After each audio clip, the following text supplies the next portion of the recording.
बिस्मिल्लाहिर्रहमानिर्रहीम। बोलते कालम के साथ मैं आमिर रज़ा खान, और आज मैं अपने व्लॉग का आगाज़ बुखारी शरीफ की एक हदीस से करना चाहता हूँ। और हज़रत औफ़ बिन मालिक रज़ी अल्लाह अन्हु से मरवी है, वो बयान करते हैं कि नबी करीम सल्लल्लाहु अलैहि वसल्लम ने ग़ज़वा तबूक के मौके पर कहा कि क़यामत से कबल 6 निशानियाँ गिन लो। और उनमें जो बड़ी निशानियाँ थी, उनमें उनके अपना जो था पर्दा फरमा जाना था, और उसके बाद बैतुल मुक़द्दस की फ़तह थी।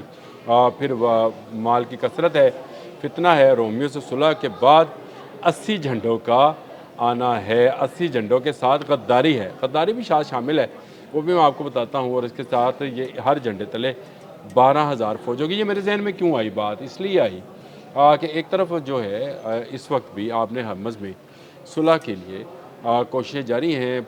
इराक़ी वज़ीर-ए-आज़म गए, और उसके बाद अमानी जो है वफ़द वो तेहरान गया, लेकिन बरतानिया में एक बड़ी साज़िश जो है रची जा रही है। यानी बरतानिया में आपने हरमज़ के नाम पर एक बड़ी कॉन्फ्रेंस या एक बड़ी मीटिंग होने जा रही है। अमेरिका के इमा पर यह मीटिंग बरतानिया में बुलाई जा रही है, ताकि ये दिखाया जा सके कि ये अमेरिका नहीं बरतानिया कर रहा है, और इसलिए अमेरिका तो फ़रीक है।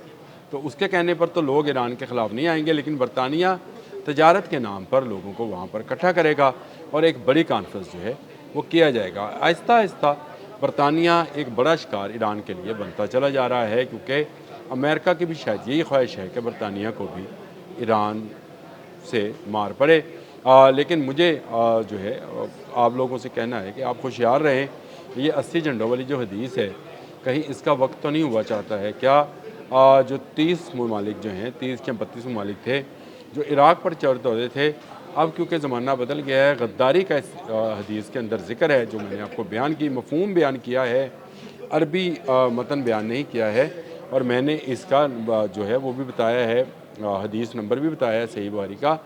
इसके मुताबिक गद्दारी का भी इसमें ज़िक्र है, और मैंने जब ये बयान कर रहा था तो मैंने कहा था गद्दारी पर गौर कीजिएगा।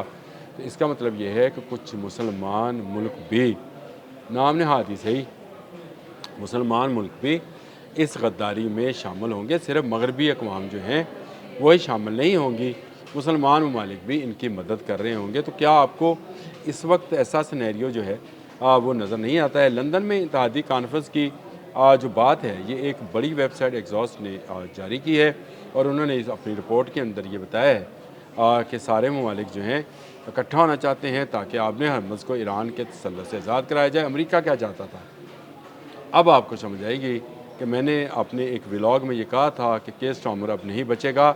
इसने अमेरिका और इजराइल को इनकार किया है ईरान जंग में शामिल होने का।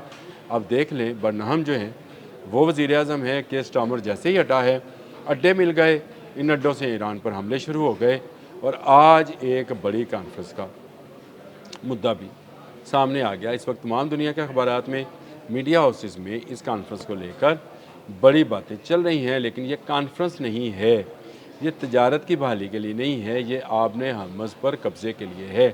अमेरिका, इज़राइल और जो इस्लामी ममालिक इस तरफ थे आपने हरमज़ के मगरब की तरफ, मशरक़ की तरफ नहीं, मगरब की तरफ जो थे, उन ममालिक के साथ मिलकर भी अमेरिका अपने हरमज़ पर आज के दिन तक कंट्रोल हासिल नहीं कर सका है, और ये उसकी बड़ी नाकामी है। इसीलिए जो है अब एक इत्तेहाद बनाने का, एक कंसोर्शियम बनाने का, एक बड़ी फ़ौज तरतीब देने का जो है चारा किया जा रहा है। और क्या ये तीसरी आलमी जंग का है? और मैं बारहा ये कह चुका हूँ कि नेतन्याहू ने चैनल 14 को इंटरव्यू देते हुए कहा था कि तीसरी आलमी जंग और तीसरी स्ट्राइक, याद रखिएगा ये अल्फाज, 2 स्ट्राइक्स वो कर चुका है, तीसरी उसने करनी है ईरान के ऊपर। और उसके बाद उसकी अपनी पेश गोई, अल्लाह करे उसके मुँह में खाक जो इस तरह की पेश गोइयाँ करते हैं। लेकिन तीसरी आलमी जंग का उसने ज़िक्र किया था, और तीसरी आलमी जंग चाहे बड़े पैमाने पर बहुत सारे ममालिक में ना भी हो, महदूद पैमाने पर भी हो, और लेकिन अगर उसमें इतने ममालिक शामिल हो जाएँ तो वो एक तरह की आलमी जंग है। और आलमी जंग के जो नुकसानात भी वो आलमी सतह पर ही होते हैं। इस वक्त देख लीजिए, जो पेट्रोल की, खुराक की, अद्वियात की सूरत हाल है, ये भी आलमी सतह पर है। ये कोई एक खत्ते, एक मुल्क, एक शहर के लिए मखसूस नहीं है। अगर ईरान के लोग इस वक्त तंग हैं जंग के हाथों, तो मिडल ईस्ट का कोई अच्छा हाल नहीं है, वहाँ पर भी यही हालात चल रहे हैं।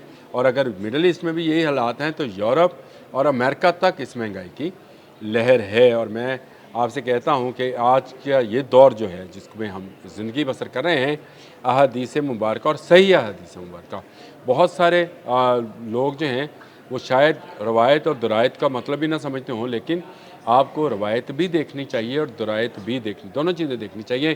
راوی کون ہے اور اس نے کس کو جو ہے الفاظ استعمال کیے ہیں، آپ کو نظر آئے گا کہ اس حوالے سے جو احادیث ہیں وہ بڑی واضح ہیں، اور آہستہ آہستہ وہ ماحول بنتا چلا جا رہا ہے جو اس پورے خطے کو ایک بڑی جنگ ملحمۃ العظمیٰ کی طرف لے کر جائے گا، اور اس کے بعد اتنے لوگ جو ہیں یہاں پر ان کی جان جائے گی کہ پرندہ بیٹھ نہیں پائے گا۔ یہ بھی حدیث میں مروی ہے، جس کا میں مفہوم بیان کرتا ہوں۔ میں عربی کو اس طرح سے بولتا نہیں ہوں، لیکن مفہوم اس کا یہی ہے، اور یہ کسی عالمی جنگ سے کم نہیں ہوگی۔ برطانیہ میں ہونے والی یہ کانفرنس جو کہ لندن میں رکھی جا رہی ہے، اس میں شاید ایسا ہی کچھ اتحاد بننے جا رہا ہے جو آبِ حمص کو کھولنے کے لیے ایران کے خلاف نبرد آزما ہوگا۔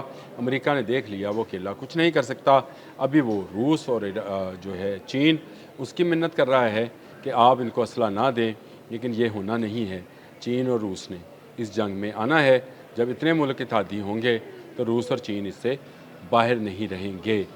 یہ بڑی جنگ ہوگی، اس میں مسلمانوں کے ساتھ کون کون سے ممالک ہوں گے، اور جو کافروں کا لشکر ہوگا اس میں کون کون سے ممالک ہوں گے، غداری کون کریں گے۔ یہ بات آپ ذہن میں بار بار بٹھا لیجئے کہ غداری کا لفظ اس کی ترجمے مضمون میں آیا ہے، اور یہ جو ہے جو مسلمانوں سے غداری کریں گے پھر ان کا انجام بھی ویسا ہی ہوگا۔ اس وقت سب لوگوں کو مڈل ایسٹ پہ نظر رکھنی ہے، اور سب لوگوں کو یہ دیکھنا ہے کہ آنے والے وقت کے لیے انہوں نے کیا تیاری کر رکھی ہے۔ دجال اپنا سسٹم جو ہے آہستہ آہستہ پھیلاتا چلا جا رہا ہے، اور آہستہ آہستہ مسلمانوں کو پیچھے ہٹاتا چلا جا رہا ہے، اور مسلمانوں نے باؤنس بیک کرنا ہے، اور تبھی ہم نے ان پر کامیابی حاصل کرنی ہے۔ اپنے ایمان کو بچا کے رکھیں، اپنے ارد گرد کے لوگوں کا خیال رکھیں۔ جنگ بڑے پیمانے پر ہونا ہے۔ لندن میں یہ جو اجلاس یا میٹنگ آپ نے حرمز پر قبضے کے لیے ہے، یہ ایک بڑی جنگ کا نکارہ ثابت ہوگی۔ آج لکھ لیجئے، باقی باتیں پھر کس دن آپ سے کروں گا۔ اب تک کے لیے اتنا ہی۔ اللہ حافظ۔